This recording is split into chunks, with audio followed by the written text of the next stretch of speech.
بسم الله الرحمن الرحيم. الحمد لله الذي أنزل على عبده الكتاب ولم يجعل له عوجا قيما لينذر بأسا شديدا من لدنه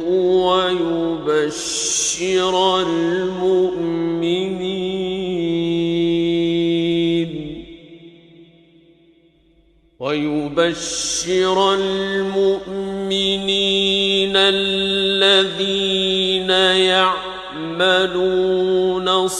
الصالحات أن لهم أجرا حسنا ماكثين فيه أبدا وينذر الذين قالوا اتخذ الله ولدا ما لهم به من علم ولا لآبائهم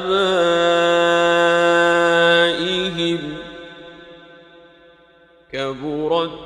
كلمة تخرج من أفواههم إن يقولون إلا كذبا فلعلك باخع نفسك على آثارهم إن لم يؤمنوا بهذا الحديث أسفا إنا جعلنا ما على الأرض زينة لها لنبلوهم أيهم أحسن عملا وإنا لجاعلون ما عليها صعيدا جرزا أم حسبت أن أصحاب الكهف والرقيم كانوا من آياتنا عجبا إذ أوى الفتية إلى الكهف فقالوا ربنا آتنا من لدنك رحمة وهيئ لنا من أمرنا رشدا فضربنا على آذانهم في الكهف سنين عددا ثم بعثناهم لنعلم أي الحزبين أحصى لما لبثوا أمدا نحن نقص عليك نبأهم بالحق إنهم فتية آمنوا بربهم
وإذ اعتزلتموهم وما يعبدون إلا الله فأووا إلى الكهف ينشر لكم ربكم من رحمته فأووا إلى الكهف ينشر لكم ربكم من رحمته ويهيئ لكم من أمركم مرفقا وترى الشمس إذا طلعت تزاور عن كهفهم ذات اليمين وإذا غربت تقرضهم ذات الشمال وهم في فجوة منه ذلك من آيات الله من يهد الله فهو المهتد ومن يضلل فلن تجد له وليا مرشدا وتحسبهم أيقاظا وهم رقود ونقلبهم ذات اليمين وذات الشمال وكلبهم باسط ذراعيه بالوصيد لو اطلعت عليهم لوليت منهم فرارا ولملئت منهم رعبا وكذلك بعثناهم ليتساءلوا بينهم قال قائل منهم كم لبثتم قالوا لبثنا يوما أو بعض يوم قالوا ربكم أعلم بما لبثتم فابعثوا أحدكم بورقكم هذه إلى المدينة فلينظر أيها أزكى طعاما فلينظر أيها أزكى طعاما فليأتكم برزق منه وليتلطف ولا يشعرن بكم أحدا إنهم إن يظهروا عليكم يرجموكم أو يعيدوكم في ملتهم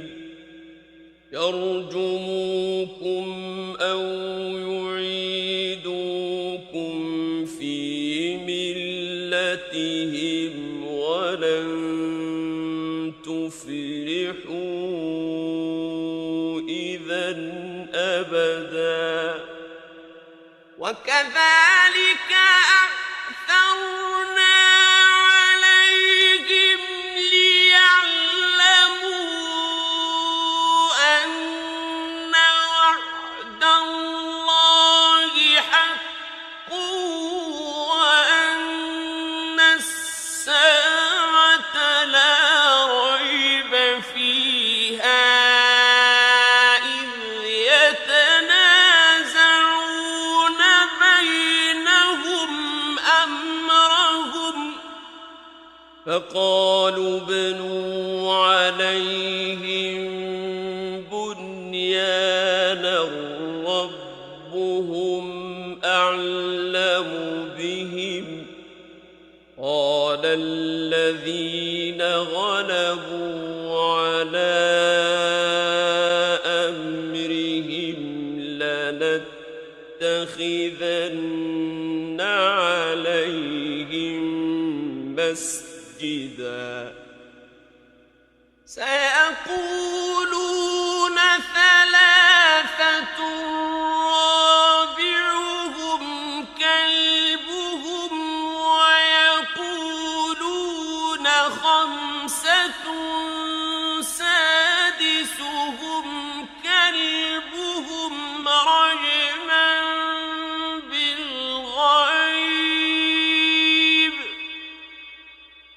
رجما بالغيب ويقولون سبعة وثامنهم كلبهم قل ربي أعلم بعدتهم ما يعلمهم إلا قليل فلا تمار فيهم إلا مراء ظاهرا ولا تستفت فيهم منهم أحدا ولا تقولن لشيء إني فاعل ذلك غدا إلا أن يشاء الله واذكر ربك إذا نسيت وقل عسى أن يهديني ربي لأقرب من هذا رشدا ولبثوا في كهفهم 300 سنين وازدادوا 9 قل الله أعلم بما لبثوا له غيب السماوات والأرض أبصر به وأسمع ما لهم من دونه من ولي ولا يشرك في حكمه أحدا واتل ما أوحي إليك من كتاب ربك لا مبدل لكلماته ولن تجد من دونه ملتحدا واصبر نفسك مع الذين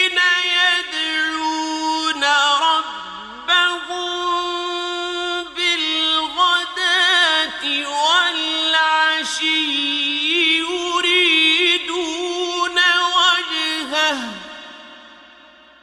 ولا تعد عيناك عنهم تريد زينة الحياة الدنيا ولا تطع من أغفلنا قلبه عن ذكرنا واتبع هواه وكان أمره فرطا وقل الحق من ربكم فمن شاء فليؤمن ومن شاء فليكفر إنا أعتدنا للظالمين نارا أحاط بهم سرادقها وإن يستغيثوا يغاثوا بماء كالمهل يشوي الوجوه بئس الشراب وساءت مرتفقا إن الذين آمنوا وعملوا الصالحات إنا لا نضيع أجر من أحسن عملا أولئك لهم جنات عدن تجري من تحتهم الأنهار يحلون فيها من أساور من ذهب يحلون فيها من أساور من ذهب ويلبسون ثيابا خضرا من سندس واستبرق ويلبسون ثيابا خضرا من سندس واستبرق متكئين فيها على الأرائك نعم الثواب وحسنت مرتفقا واضرب لهم مثلا رجلين جعلنا لأحدهما جنتين من أعناب وحففناهما بنخل وجعلنا بينهما زرعا كلتا الجنتين آتت أكلها ولم تظلم منه شيئا وفجرنا خلالهما نهرا وكان له ثمر فقال لصاحبه وهو يحاوره أنا أكثر منك مالا وأعز نفرا ودخل جنته وهو ظالم لنفسه قال ما أظن أن تبيد هذه أبدا وما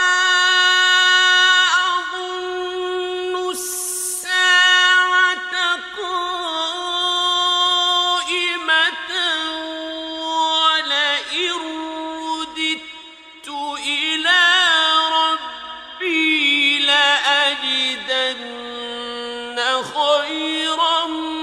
منها منقلبا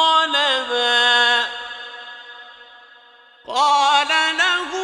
صاحبه وهو يحاوره أكفرت بالذي خلقك من تراب ثم من ثم سواك رجلا لكن هو الله ربي ولا أشرك بربي أحدا ولولا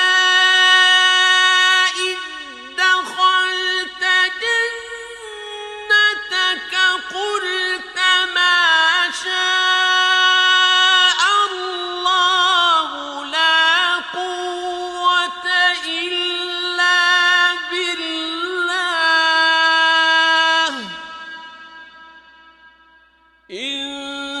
ترني أنا أقل منك مالا وولدا فعسى ربي أن يؤتيني خيرا من جنتك ويرسل عليها حسبانا من السماء فتصبح صعيدا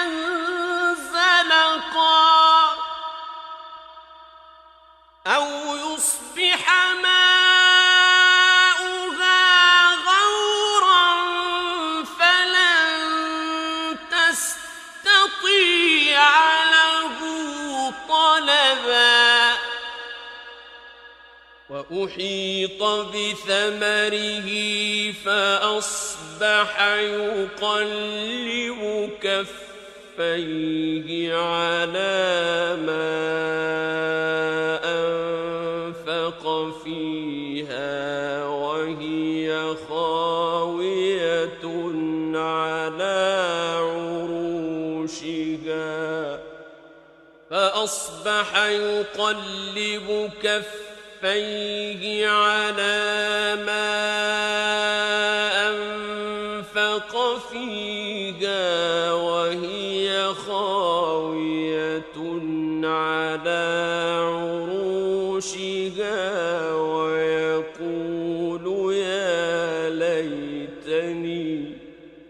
ويقول يا ليتني لم أشرك بربي أحدا ولم تكن له فئة ينصرونه من دون الله وما كان منتصرا هنالك الولاية لله الحق هو خير ثوابا وخير عقبا واضرب لهم مثل الحياة الدنيا كماء أنزلناه من السماء فاختلط به نبات الأرض فأصبح هشيما تذروه الرياح وكان الله على كل شيء مقتدرا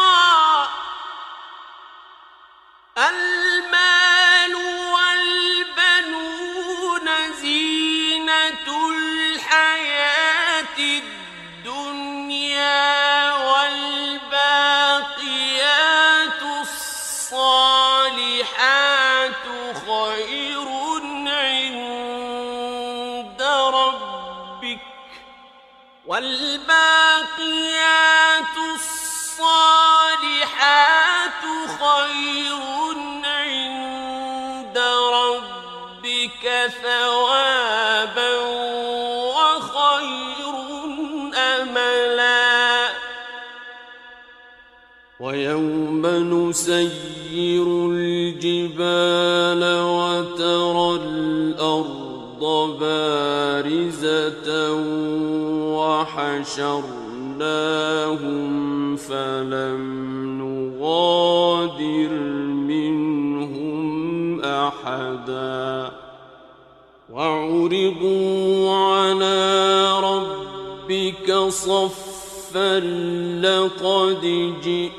جئتمونا كما خلقناكم أول مرة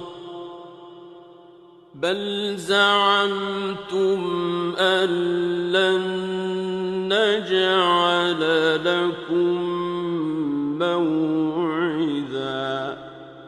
ووضع الكتاب فترى المجرمين مشفقين مما فيه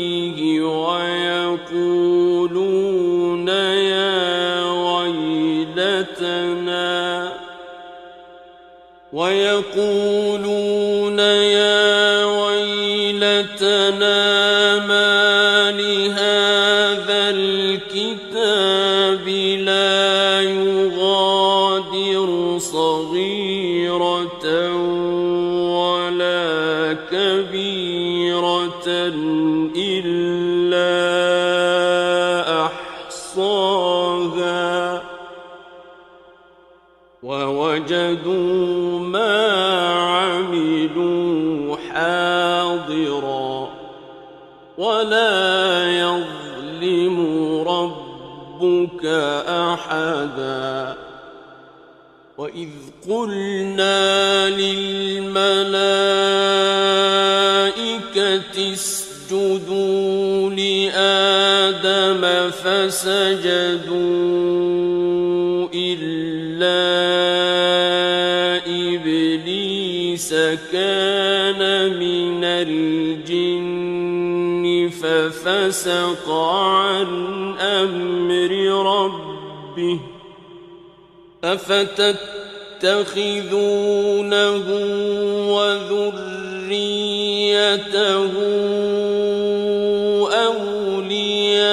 أولياء من دوني وهم لكم عدو بئس للظالمين بدلا ما أشهدتهم خلق السماوات والأرض ولا خلق أنفسهم وما كنت متخذ المضلين عضدا ويوم يقول نادوا شركائي الذين زعمتم فدعوهم فلم يستجيبوا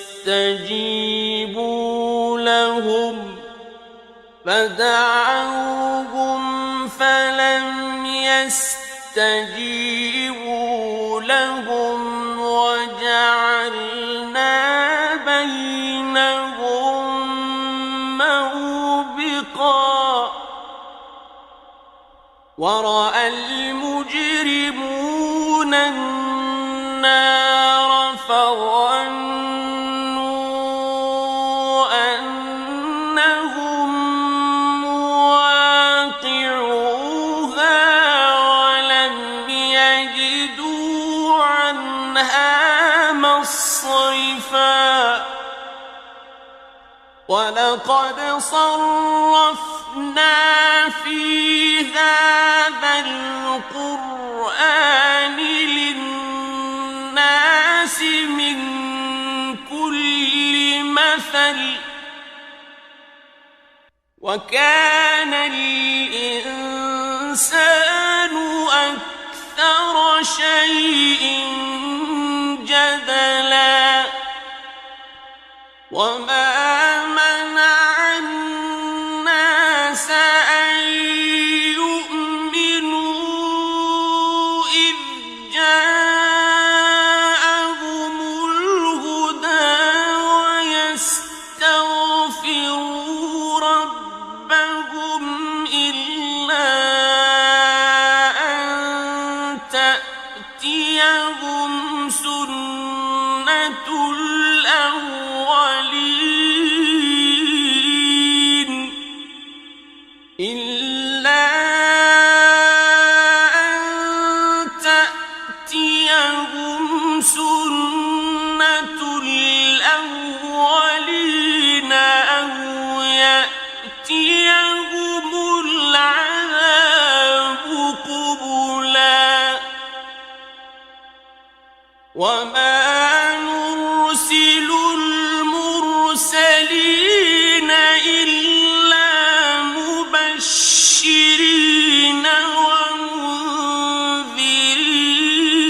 ومنذرين ويجادل الذين كفروا بالباطل ليدحضوا به الحق واتخذوا آياتي وما أنذروا هزوا ومن أظلم ممن ذكر بآيات ربه فأعرض عنها ونسي ما قدمت يداه إنا جعلنا على قلوبهم أكنة أن يفقهوه وفي آذانهم وقرا وإن تدعوهم إلى الهدى فلن يهتدوا إذا أبدا وربك الغفور ذو الرحمة لو يؤاخذهم بما كسبوا لعجل لهم العذاب بل لهم موعد لن يجدوا من دونه موئلا وتلك القرى أهلكناهم لما ظلموا وجعلنا لمهلكهم موعدا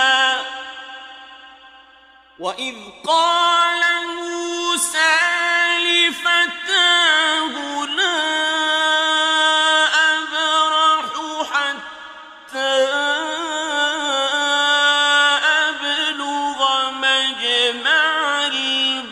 البحرين أو أمضي حقبا فلما بلغا مجمع بينهما نسيا حوتهما فاتخذ سبيله في البحر سربا فلما جاوزا قال لفتاه آتنا غداءنا لقد لقينا من سفرنا هذا نصبا قال أرأيت إذ أوينا إلى الصخرة فإني نسيت الحوت وما أنسانيه إلا الشيطان أن أذكره واتخذ سبيله في البحر عجبا قال ذلك ما كنا نبغ فارتدا على آثارهما قصصا فوجدا عبدا من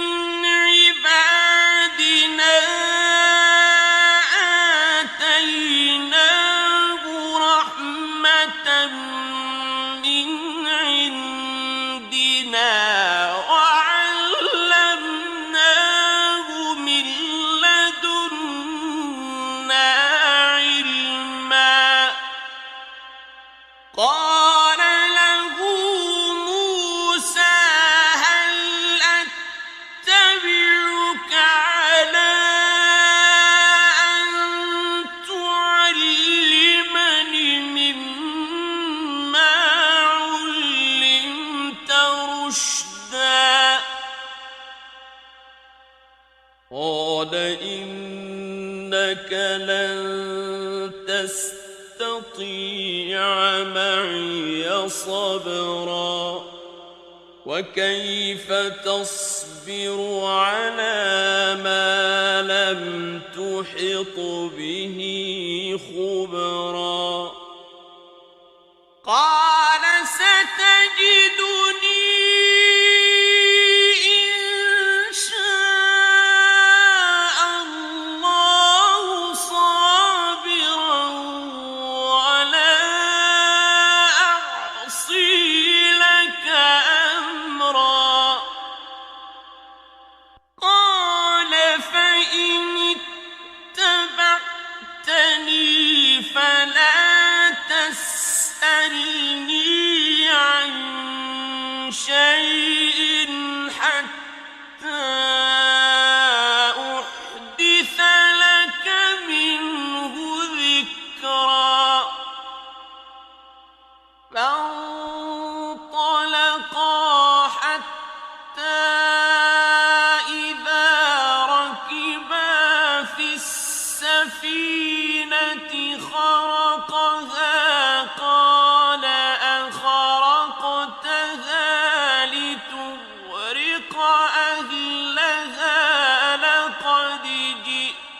شيئا إمرا قال ألم أقل إنك لن تستطيع معي صبرا قال لا تؤاخذني بما نسيت ولا ترهقني من أمري عسرا فانطلقا حتى إذا لقيا غلاما فقتله قال أقتلت نفسا زكية بغير نفس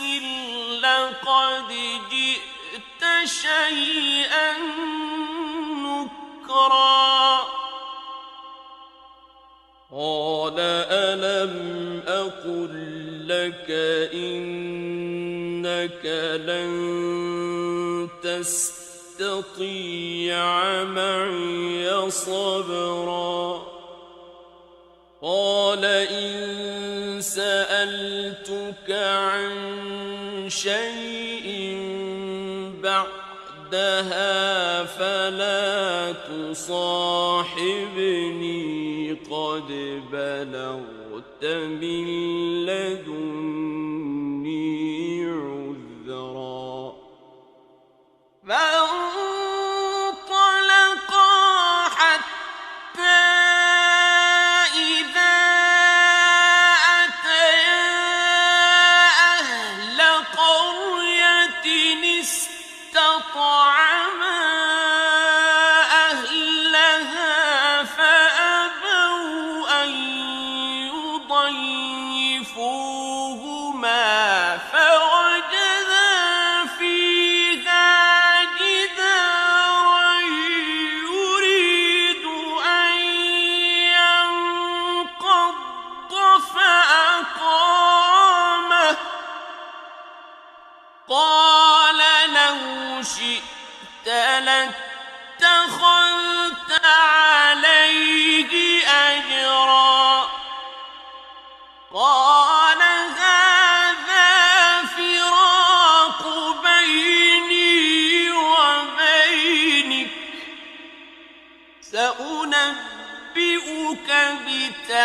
بتأويل ما لم تستطع عليه صبرا أما السفينة فكانت لمساكين يعملون في البحر فأردت أن أعيبها وكان وراءهم ملك يأخذ كل سفينة غصبا وأما الغلام فكان أبواه مؤمنين فخشينا أن يرهقهما طغيانا وكفرا فأردنا أن يبدلهما ربهما خيرا منه زكاة وأقرب رحما وأما الجدار فكان لغلامين يتيمين في المدينة وكان تحته كنز لهما وكان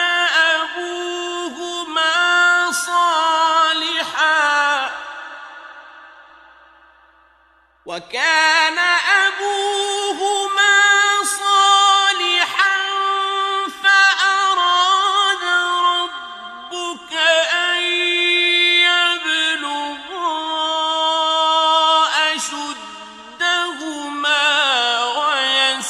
ويستخرجا كنزهما رحمة من ربك وما فعلته عن أمري ذلك تأويل ما لم تسطع عليه صبرا ويسألونك عن ذي القرنين قل سأتلو عليكم منه ذكرا إنا مكنا له في الأرض وآتيناه من كل شيء سببا فأتبع سببا حتى إذا بلغ مغرب الشمس وجدها تغرب في عين حمئة ووجد عندها قوما قلنا يا ذا القرنين إما أن تعذب وإما أن تتخذ فيهم حسنا قال أما من ظلم فسوف نعذبه ثم يرد إلى ربه فيعذبه عذابا نكرا وأما من آمن وعمل صالحا فله جزاء الحسنى وسنقول له من أمرنا يسرا ثم أتبع سببا حتى إذا بلغ مطلع الشمس وجدها تطلع على قوم لم نجعل لهم من دونها سترا كذلك وقد أحطنا بما لديه خبرا ثم أتبع سببا حتى إذا بلغ بين السدين وجد من دونهما قوما لا يكادون يفقهون قولا قالوا يا ذا القرنين إن يأجوج ومأجوج مفسدون في الأرض فهل نجعل لك خرجا على أن تجعل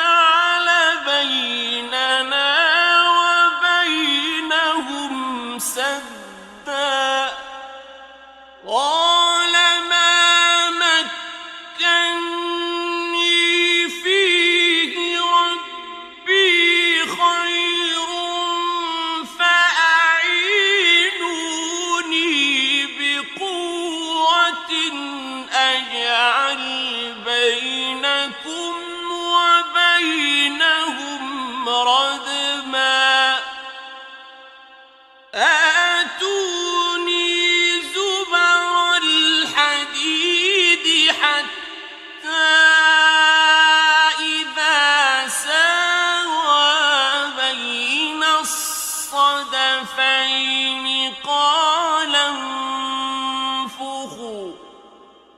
حتى إذا ساوى بين الصدفين قال انفخوا حتى إذا جعله نارا قال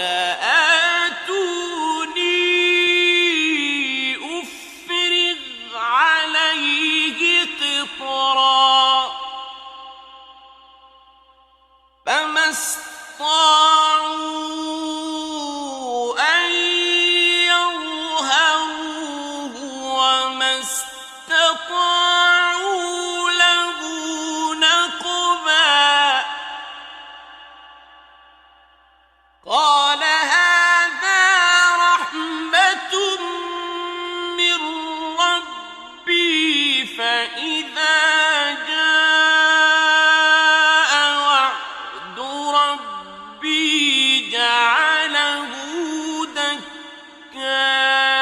دكاء وكان وعد ربي حقا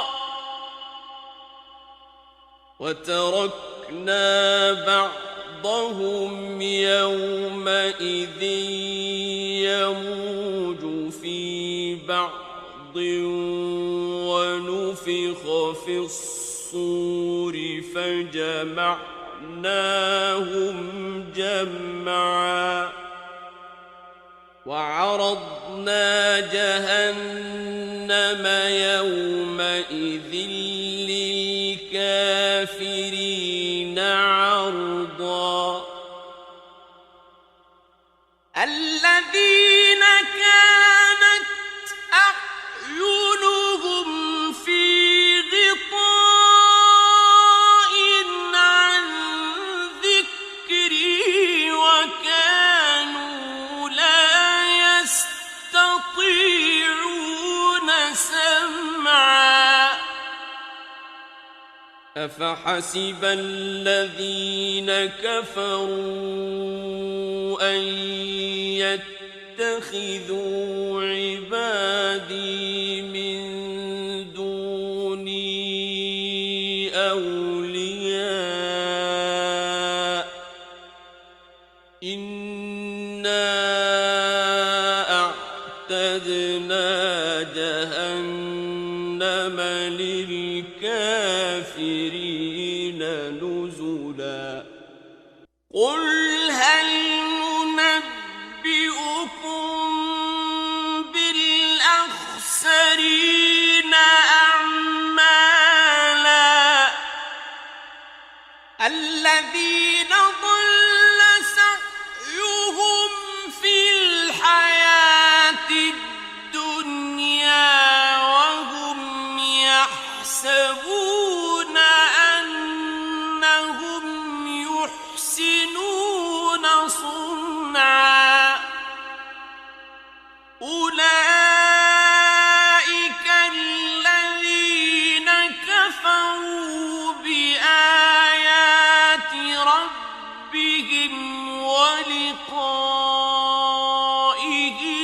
فحبطت أعمالهم فلا نقيم لهم يوم القيامة وزنا ذلك جزاؤهم جهنم بما كفروا واتخذوا آياتي ورسلي هزوا إن الذين آمنوا وعملوا الصالحات كانت لهم جنات الفردوس نزلا خالدين فيها لا يبغون عنها لا حولا قل لو كان البحر مدادا لكلمات ربي لنفد البحر قبل أن تنفد كلمات ربي لنفد البحر قبل أن تنفد كلمات ربي ولو